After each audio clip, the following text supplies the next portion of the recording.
আসসালামু আলাইকুম ওয়া রাহমাতুল্লাহি ওয়া বারাকাতুহু। আলহামদুলিল্লাহ। একদিন ঢাকার মিরপুর ১২-তে আব্দুর রাজ্জাক বিন ইউসুফের একটা খুতবা, জুম্মার খুতবা শুনতে গিয়েছিলাম। সেই জুম্মার খুতবায় আব্দুর রাজ্জাক বিন ইউসুফের বিষয়বস্তু ছিল যে মানুষের ভাগ্য কিভাবে পরিবর্তন হয়। আমাদের একটা ভাগ্য যে পূর্ব লিখিত রয়েছে, সে ভাগ্যটা কি কি কাজ করলে আমরা পরিবর্তন করতে পারি। অনেকে বলে না যে আমি চেষ্টা করে ভাগ্য পরিবর্তন করে ফেলবো। আসলে ভাগ্য পরিবর্তন হয় মানুষের দুইটি কাজের মাধ্যমে মানুষের ভাগ্য পরিবর্তন হয়, যেটি আমি শিখেছিলাম আব্দুর রাজ্জাক বিন ইউসুফের জুম্মার খুতবা থেকে।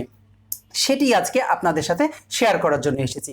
প্রথমটি হচ্ছে দোয়ার মাধ্যমে আমরা যদি আল্লাহ সুবহানাহু ওয়া তাআলার কাছে দোয়া করি, দোয়ার মাধ্যমে মানুষের ভাগ্য পরিবর্তন হয়। এবং দ্বিতীয়টি হচ্ছে যে মানুষের সাথে উত্তম ব্যবহারের মাধ্যমে।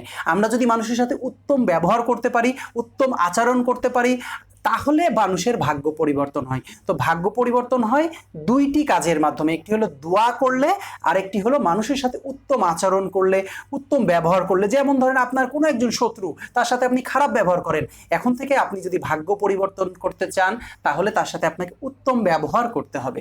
এই উত্তম ব্যবহার এবং দোয়ার মাধ্যমে মানুষের ভাগ্যে যে লিখন থাকে সেটি পরিবর্তন করে আল্লাহ সুবহানাহু ওয়া তাআলা কেটে নতুন আরেকটি ভাগ্যে আপনার লিখে দেয়। তো আমরা যদি কেউ চায় আমাদের ভাগ্য পরিবর্তন করতে, ভাগ্য ভালো করতে, তাহলে আমাদের উচিত হবে আল্লাহ সুবহানাহু ওয়া তাআলার কাছে একনিষ্ঠভাবে দোয়া করা এবং মানুষের সাথে উত্তম আচরণ করা, সবার সাথে।